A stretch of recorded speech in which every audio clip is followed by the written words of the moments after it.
Sveiki, kolegos. Nu ką, šiandien pašnekėkim apie dar vieną akciją pavadinimu Amazonas.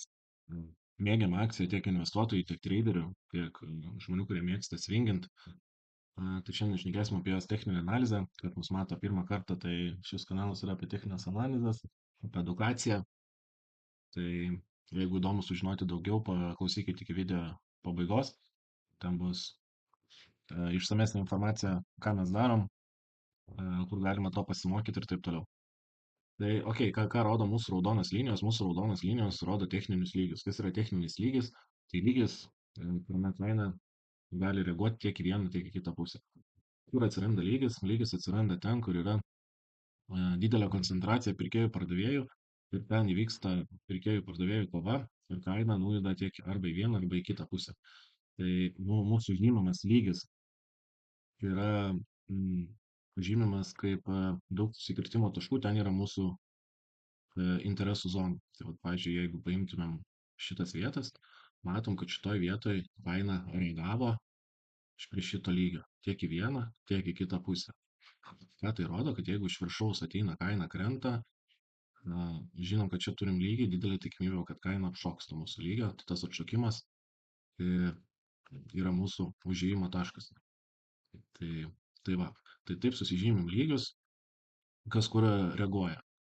Tai va, čia irgi turėjom daug susikirtimo taškų. Šitie susikirtimo taškai rodo, kad čia yra stipri interesų zona.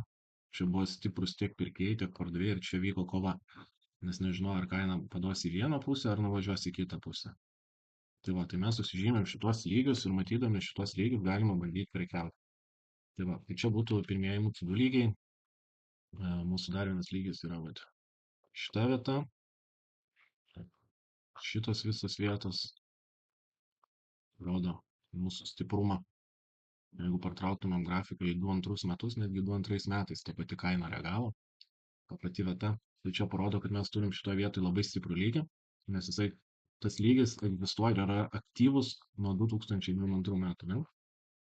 Jeigu žiūrėtumėm toliau, mūsų lygis būtų apie 150, nu čia irgi matom, kad kaina kilo, atėjo iki mūsų lygio ir pasileido žemyn. Tai mes čia galime atidarinėti vadinamą short poziciją, kad perkam akciją, kad kaina kris į apačią, parduodam tiksliau. Ir tikimės uždirbsim iš kritimų, tai vadinamą short poziciją. Tai va, tai čia mes matom, kad irgi yra stiprus lygis, lygiai taip pat, man čia lygis nuo 21 metų, tai apie 150 yra mūsų stipri interesų zona, kur susitinka pirkėjai su pardavėjais, ir mes tose vietose bandome prekiauti, suprasdami, kaip taip reikia padaryti, ne? Tai, okei, jeigu žiūrėti į investicinę, ne? Tai jeigu žiūrėti investicinius lygius, mūsų investiciniai lygiai būtų čia pirma vieta, mano akim, šita vieta būtų pirmas užėjimo taškas mūsų, antras užėjimas 100, tai va, čia būtų, kas liečia investiciją. Ar gausim 100, nu labai abejoju. Čia turėtumėm istoriškai grįžti 3 metus atgal. Aišku, visko gali būti, jeigu rinka labai stipriai pasikoreguotų. Bet iš principo, kas liečia investavimą, tai dvi pagrindinės zonos būtų šitos vietos. Ir, pavyzdžiui, jeigu žiūrėtumėm dabar čia, į šitą vietą, čia labai įdomi, išėjo ataskaita, ne? Ataskaita buvo bloga. Ir kur kaina sustojo, grinai prie mūsų lygio. Tai kas sako, kad techninė analizė yra nereikalinga, kad užtenka tik tai fundamentalios analizės, tai mano akim labai klysta ir prekiauja užrištom akim. Nes techninę analizę matant galima padaryti labai gerų užėjimų su labai maža rizika. Tai va, tai kadangi čia mes matom kanalą, ne, mes turim čia vieną lygį ir čia vieną lygį. Matėm, kad čia buvo stiprus lygis, čia iš pasipriešinimo, po to perėjo į palaikymą, ne, palaikymas tik į kainą nukrenta ir neleidžia, kad žemiau kristų. Tai mes matydami šitą zoną, jeigu perkam investiciją, mes nepirksime akcijų šitoje vietoje. Mes žinom, kad čia gali pasipriešinimas suveikti ir kaina eiti į apačią. Mūsų protingas užėjimas būtų šita vieta. Mes perkam prie kanalo pačios, nes žinom, kad kaina atėjus nuo šitos vietos gali atšokti. kaina, kai ateina nuo šitos vietos, gali atšokti. Tai mes perkam arba šitoj vietoj, arba perkam jau, kai pereina lygį. Tai jeigu mūsų kaina kerta lygį, įsitvirtina virš mūsų lygio ir mūsų pirkimas yra šita vieta. Nes žinom, kad čia jau, jeigu laiko, tai mes čia turim stiprų palaikymą, nes ir čia buvo visur palaikymas šitos vietos. Tai jeigu mes esam protingi investuotojai, mes biški pasidomim techninę analizę ir suprantam, kad mūsų protingas pirkimas yra ne šita vieta, jeigu perkam, kad akcija kiltų į viršų, o mūsų protingas pirkimas yra arba šita vieta, kaip kalbėjom, arba šita vieta. Ir matydami viršuj pasipriešinimo lygius, kadangi matėm, kad čia prieš tai žiūrėkit, kaina kilo, nepramušė lygio. Čia kilo, bandė įsitvirtinti, nepramušė. Čia žiūrėkit, kilo, nepramušė. Matydami, kad čia yra mūsų stiprus lygis, ką mes galim padaryti? Mes čia nupirkę akciją prie 200, 212, 215 šitam tarpe. Matydami, kad mūsų kaina ateina iki šito lygio ir pradeda trikti ir nebe kilti į viršų, ką mes galim padaryti? Mes galim parduoti poziciją, matydami, kad čia mes turim pasipriešinimo lygį. Arba parduoti dalį pozicijos ir laukti, kas bus toliau. Pardavę dalį pozicijos, jeigu matom, kad jau tvirtinasi čia, tai mes tą poziciją paliekam arba galim dapirkti pozicijos, taip uždirbdami daugiau pinigų. O jeigu matom, kad kaina vis tiek nepramuša lygį ir pradeda važiuoti žemyn, mes tą likutį parduodam. Taip padidindami savo pelną ir sumažindami riziką. Nes mes pardavėm didžiąją dalį čia prie šitų vietų, kaip tik atsimušė, o kitą dalį pardavėm, kaip biški dar pakrito. Tai tam yra reikalinga techninė analizė, kad suprasti, kurioje vietoje gali kaina reaguoti, o kurioje ne. Tai techninė analizė irgi neatsiejama yra nuo day tradingo, dienos prekybos arba swing prekybos.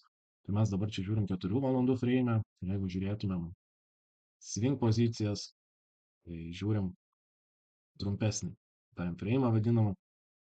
Ir žiūrint, čia ką mums reikia suprasti, kad, pavyzdžiui, dabar mes esam kanalo vidury. Ką mes galim padaryti? Palaukti. Ko mes turim palaukti? Arba kol kaina ateis iki čia, arba kol kaina praeis mūsų lygį, įsitvirtins ir čia darysim užėjimą. Mūsų užėjimai long pozicijas yra du šitą vietą. Arba šitą vietą, arba šitą vietą virš lygio. Jeigu mes žiūrim short poziciją, ko mes turim sulaukti? Mes turim sulaukti, kol kaina pakils iki lygio, pradės strikti ir tada čia užeidinėti. Mūsų stopas virš lygio. Mes žinom, kad jeigu jau praeis šitas vietas, žinom, kad jau kaina bus palaikymas, šitą vietą ir eis į viršų. Todėl mes žinom, kad čia turim išeiti, o jeigu paeina į mūsų pusę, mes žinom, kur turim išeiti. Užeinam čia, mūsų išėjimo vieta yra čia. Kodėl mūsų išėjimo vieta čia? Nes čia matėm, kad kaina reaguoja. Štai, čia buvo reakcijos į viršų. Tai mes žinom, kad jeigu mes darom short poziciją, mūsų kaina ateis iki čia, mums jau reikia čia parduoti, nes nėra tos taisyklės, kad kaina visada kris. Ir mes prekiaujam tarp lygių, jeigu mes žiūrim spekulaciją.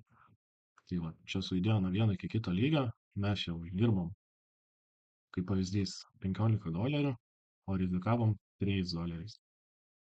Ką tai rodo, kad mūsų risk rewardas yra 1:5 ir taip mes uždirbam pinigus rinkoje naudodami techninę analizę. Tai va, tai tokie lygiai būtų iš tikro Amazono.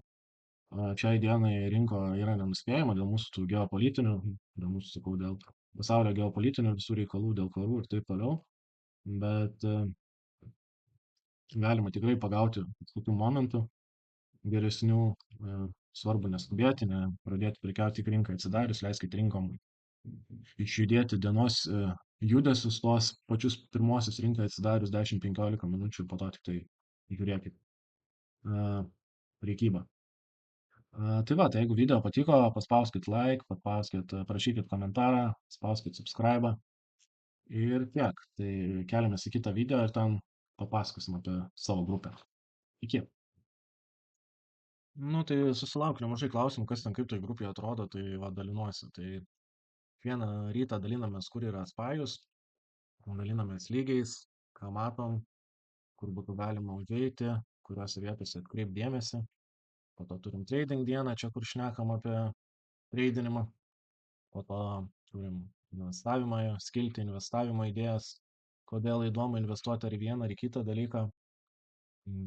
Po to turim swing skilti, kur irgi metam idėjas, kur įdomus momentai, kur reikėtų atkreipti dėmesį, kodėl reikėtų į tai atkreipti dėmesį. Tai va, tai tokiais dalykais dalinamės. Disbalansų grafikų, kas susipažinę, irgi įdomių. Po to turim mokyklos skilti, kur dedam video, praktinius patarimus, edukacinius video, ką atkreipti dėmesį, tai čia viskas saugoma, galima peržiūrėti. Po to turim šiokią tokią psichologiją skilti, kur irgi dalinuosi savo patirtim, patarimais. Po to turim knygų skilti, po to turim video, klausimai pagalba, apklausos ir čia skiltis, kur kalbam apie viską. Po to dar naudingos nuorodos. Ir tiek, tai taip atrodo mūsų ta grupės medžiaga. Tai kam įdomu, galite ateiti, pasibandyti. Savaitę galite pasibandyti nemokamai. Pridėsiu dabar savo paštą, tai parašykit man į paštą ir atsiųsiu jums prisijungimus ir taip galėsim susikontaktuoti.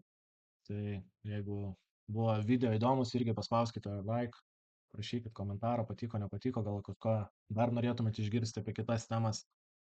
Tai tiek, ačiū, kad žiūrėjot, ačiū už jūsų dėmesį šiandien ir gražios dienos.